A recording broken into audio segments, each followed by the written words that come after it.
Pues hablar de carrera judicial es hablar de la columna vertebral de lo que son los poderes judiciales. Y en ese escenario considero que como parte del Poder Judicial de la Federación, esa columna vertebral implica el desempeño de cada uno de los que estamos inmersos en estas labores, el que hemos transitado por las diversas categorías que integran la carrera judicial. Tenemos desde el oficial administrativo o judicial, que forzosamente debe tener una carrera de licenciado en Derecho, una expertise en algún área del derecho, y que esto va a permitirle el ingreso. Y de ahí periódicamente exámenes, capacitaciones, y todo esto a tener un buen puerto, que es propiamente llegar a la categoría más alta dentro de la carrera, que es la de magistrado de circuito o magistrada de circuito. De ahí que todas las juezas, jueces, magistradas, magistrados que formamos parte del Poder Judicial de la Federación, tenemos como base y principio rector la carrera judicial. Pues ahí tenemos una gran oportunidad. Considero que como toda institución debe evolucionar. Efectivamente se ha llevado en los diversos foros una narrativa de desprestigio al interior del Poder Judicial, porque se hace mención de que somos corruptos, de que dilatamos la impartición de justicia, de que es una gran familia, de que percibimos grandes salarios. Y me parece que esto es muy importante, primero llevarlo al diálogo. Y al diálogo implica una comunicación directa con la sociedad para que conozcan lo que hacemos todos los días. Este tema de la corrupción evidentemente nos coloca en un estatus de indefensión porque es tan amplio que me parece ahí muy importante que cada asunto que pudiera ser, ¿no?, un tema de corrupción, llevarlo al tema de la disciplina que también impera dentro de nuestros poderes judiciales, es decir, dentro del Poder Judicial de la Federación. Tenemos constantemente evaluaciones en el sentido de si hay un tema de corrupción que es denunciado, hay un organismo interno que se encarga de analizar, de investigar y en su caso sancionar al compañero o compañera que haya incurrido en un tema de corrupción. Y como te comenté, es muy amplio porque es muy fácil decir jueces corruptos, ¿no? Pero recordemos que en un Estado de Derecho, para atribuir una conducta de ese tipo, pues tiene que estar respaldado por elementos de prueba. Ahí no rompo con mi formación de abogada en el sentido de es muy fácil prejuzgar, pero cierto es que ya llevar un juicio implica la valoración de esos elementos. ¿A qué voy con esto? Si hablamos de corrupción, no voy a establecer una negativa de no existe corrupción porque tendría también una carga muy fuerte que es demuéstralo, ¿no? No, sino más bien dimensionar que estos tópicos de corrupción o de desprestigio que se ha dado involucra pues un rediseño de la institución, que probablemente sí, en su caso implica el poner en la mesa la impartición de justicia, pero no únicamente decantar en los impartidores, sino yo sí creo que necesita el país una reforma integral de acceso a la justicia.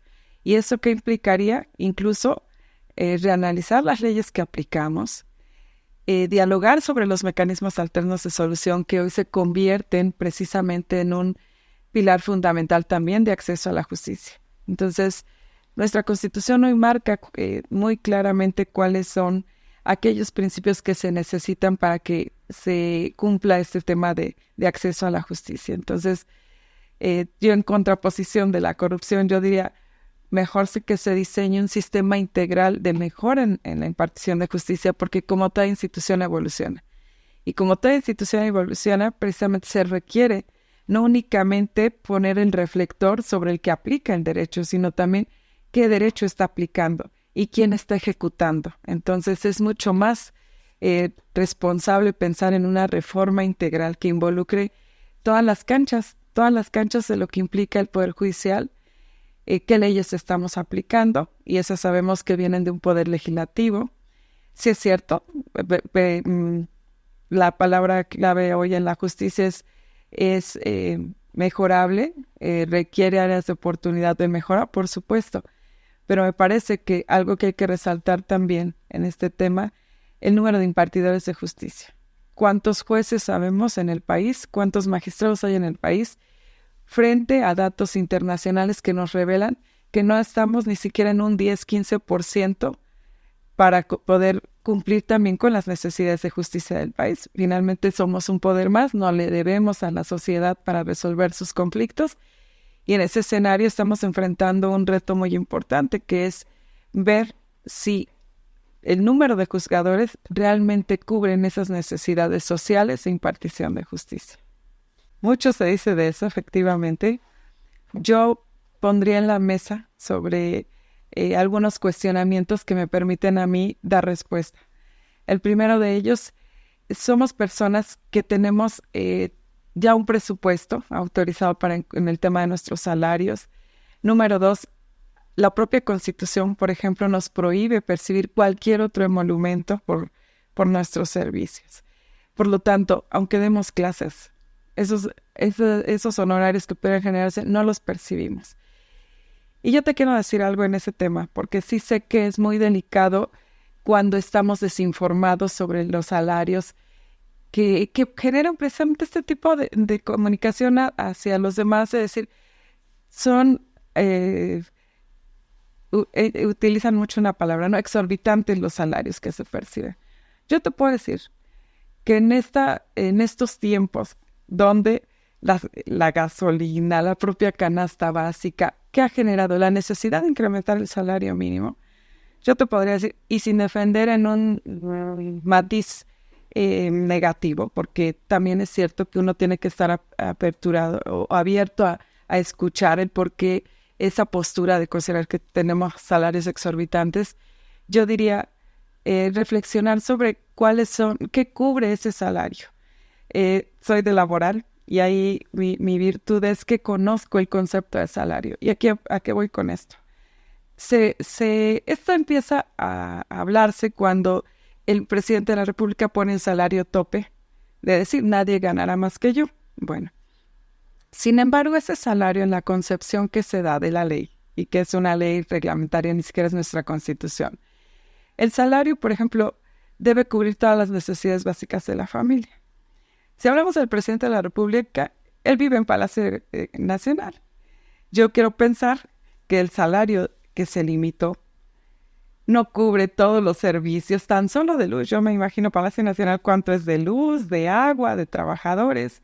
Entonces ya no estamos teniendo un referente salarial frente al nuestro, ¿no? ¿Por qué? Porque a lo mejor él sí está limitado a la cantidad que estableció. Pero bueno, los demás conceptos no los consideran como salario. A diferencia de nosotros no tenemos mayor ingreso más que las percepciones que quincenalmente nos dan. Y eso sí me parece un tema muy noble, porque quiero resaltar algo más en el tema salarial. La independencia judicial se logró precisamente con una integración de una Suprema Corte de Justicia de la Nación, que en ese entonces eran los que propiamente matizaban este tema salarial, ¿no? Ellos organizaban el presupuesto y fue el ministro Góngora, que él que propició con esto de incrementar un poco los salarios desde el nivel de oficial, que las personas no tuvieran dos trabajos. Así, de hecho, el incremento salarial que se dio hace muchos años con este ministro buscaba eso. ¿Por qué? Porque eso nos permitía, la verdad, vivir en estos tribunales, ¿no? Nosotros estamos aquí, te lo juro, pueden checar registros de asistencia míos o de cualquier personal y vas a darte cuenta que ingresan a las 9 de la mañana, pero en muchos de los casos son 11, 12 de la mañana que estamos aquí en los tribunales. Bueno, de la noche, pues más bien 11, 12 de la noche. Y entonces esto obviamente implica que si los llevamos también a la materia laboral en horas extras, pues lo razonable en el sentido de que no estamos ajustados a un horario de 8 horas, sino que rebasa ese desempeño. Por supuesto, esto no lo sabe la sociedad, porque el horario del público generalmente es, en mi caso, hasta las 7 de la noche, pero la verdad es que uno empieza en el día a día a reflexionar, porque créeme que como autocríticos también decimos, a ver, ¿realmente mi salario es exorbitante como se maneja afuera? Yo te diría, no, porque en verdad estamos con un cúmulo de trabajo que que ni nos permite realizar otra actividad remunerada ni constitucionalmente, ni materialmente, porque el día a día nos lleva muchas veces a vivir aquí. Y reitero, este tema de la independencia judicial se marcó precisamente a la luz de ese tema salarial, porque el que desempeña un cargo dentro del Poder Judicial no tiene posibilidad de recibir ningún ingreso por otro concepto. Entonces, no es gravoso desde mi perspectiva, dada la exclusividad, el compromiso, el desempeño mismo de la labor, a escuchar el tema de salario. Claro, tendremos que, en ese tema que tanto ha sido tan lacerante en los comentarios, a lo mejor es necesario establecer un análisis serio, ¿no?, de cuál es el contexto salarial, pero reitero, no me cierro esa posibilidad de cuáles son los contras que ven a ese tema, pero bueno, en este momento yo te doy los pros y justifico el por qué, porque además no es un tema vigente, es decir, que se haya creado en este momento el tema salarial a capricho de estos tiempos, ¿no? En realidad ha sido el Poder Judicial que estructuralmente se diseñó desde hace tiempo que los salarios fueran dignos de acuerdo a la labor realizada. Aquí sería importante también ir involucrando a los poderes locales, ¿no?, conocer cuáles son sus percepciones y ver también cuál ha sido el resultado de ello, ¿no? Salarios bajos, evidentemente, ¿en qué se reflejan? Pues en que la impartición de justicia local generalmente está plagada de corrupción, está plagada de atraso, está plagada pues de informalidad, de muchos aspectos que en ocasiones son los que implican precisamente la falta de acceso a la justicia y de cumplir los términos y plazos que nos marca la ley. Créeme que el Poder Judicial, la gente que estamos inmersos, lo he escuchado y hoy lo estoy comprometida a asumir esa representación de decir, tenemos tatuado no solamente el tema laboral, de decir, honrosamente pertenezco a esta institución, sino la convicción de estar aquí adentro, ¿no? De que no obstante estas condiciones laborales no son las comunes en cuanto al horario, cierto es que la gente se impregna de ese amor a la labor jurisdiccional y que va, reitero, aparejada de todos estos principios que nos permiten desarrollar de forma independiente, imparcial, autónoma, la labor de juzgar. Efectivamente no somos políticos, eso es una virtud para el Poder Judicial. En este país cada quien es libre de dedicarse a la actividad que bien decida, siempre y cuando sea lícita. Y bueno, la política es una actividad lícita. El Poder Judicial es totalmente apolítico. No tenemos ninguna persona que labore dentro de la institución que el puesto que desempeñan derive del ámbito político. Por lo tanto, también es muy complejo que tú veas actores de la política que sean parte del Poder Judicial, ¿no? Esto es oportuno también señalarlo porque en ocasiones es complejo salir a justificar nuestras decisiones precisamente porque el Poder Judicial incluso históricamente no es de México, es una cualidad propia del Poder Judicial el no ser político.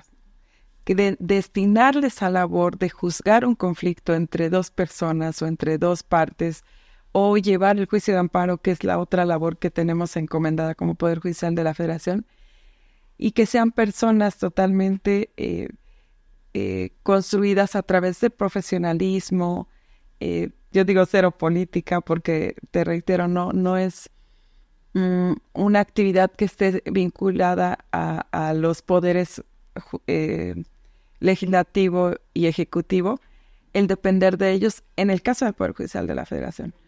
Debo reconocer que en los poderes locales generalmente son los gobernadores, es decir, el ejecutivo, el que realiza esta designación y probablemente ahí sí haya un matiz político, ¿no?, para el ingreso. Pero definitivamente en el Poder Judicial de la Federación es 0, el tema político tratándose de juzgadores, pero también del personal operativo. Digo, una cosa es tener como esa convicción o esa ideología partidista que en el momento de la urna muestren cierta simpatía por algún partido, pero es como la religión. también hay libertad de religión en este país. Y esos dos matices están muy identificados en el Poder Judicial de la Federación para el aspecto de esa libertad que tienen las personas como parte de un país. Pero como integrantes del Poder Judicial de la Federación, totalmente estamos ajenos al ámbito político. Es un gran reto, definitivamente es un gran reto. También es un gran honor. Formo parte de una institución donde JUFET surge hace un poco más de 20 años, una organización que involucra juezas, jueces, magistradas, magistrados. Y por supuesto que este reto se convierte en un honor también porque es representar a cerca de 1,400 juzgadores a nivel república, porque algo importante que debemos resaltar es el Poder Judicial de la Federación. Somos 32 circuitos, es decir, propiamente las 32 entidades federativas tienen un circuito judicial cuya estructura es jueces de distrito, tribunales de apelación, tribunales colegiados. Entonces, para mí representa un gran reto que evidentemente decanta de una institución de más de 20 años donde habían sido directores nacionales los que llevaban esta encomienda. Sí, comparto con la sociedad, es una asociación que tiene sus estatutos muy bien establecidos, tiene un comité incluso de decanos de los directores anteriores que se convierten precisamente en ese organismo ético que es susceptible de sancionar a aquellos que infrinjan los principios de no solo de JUFET, sino de la carrera judicial. Y por lo tanto, después de 20 años que los directores habían sido varones, pues por supuesto es un honor como mujer llevar la dirección de esta organización tan importante para nosotros. Retos son varios, son bastantes yo diría, pero el primero de ellos es también poner a la sociedad en conocimiento de que hay un buen número de juzgadoras, ¿no? Esto generalmente la historia te ponía una figurita de juez y de inmediato asociabas esa figurita con un varón, ¿no? Esto que tuvieran estas pelucas que sabemos que en algunos países las utilizan los jueces cuando van a audiencia. Fue romper estereotipos, ¿no? Fue ponerle un nombre de jueza. Por lo tanto, para mí ser jueza y ahora directora de JUFET me pone también en el gran compromiso de visibilizar que Poder Judicial no nada más son juzgadores varones, también juzgadoras mujeres, pero además el gran compromiso que hoy tenemos de hacer visible lo que a la sociedad le ha sido históricamente invisible, que es que adentro del Poder Judicial también habemos mujeres, también habemos personas que somos jefas de familia, que hemos pasado por una carrera judicial, que hemos surgido de grupos sociales, también con una visión social y que requerimos que al momento de llevar esta asociación se visibilice esa gran labor que hacen todos los días nuestros jueces, juezas, magistradas, magistrados, porque es normal este escenario de que como resolvemos un problema entre dos partes, pues generalmente se queda a nivel doméstico esa resolución, es decir, únicamente aquellas partes a las que involucra el conflicto. Por lo tanto, también es un gran reto para mí que esa justicia se sociabilice y sociabilizarla es llevarla a la sociedad, que incluso estos actores que estarán encomendados de analizar la reforma judicial conozcan quiénes somos. Entonces, diálogo, unidad, son dos palabras que a mí me han hecho reflexionar que serán mis dos palabras que debo darle una sustancia para precisamente en esa sociabilización del Poder Judicial hacia los otros poderes y hacia la sociedad, permeen en la toma de decisiones de lo que nos augura en estos siguientes meses.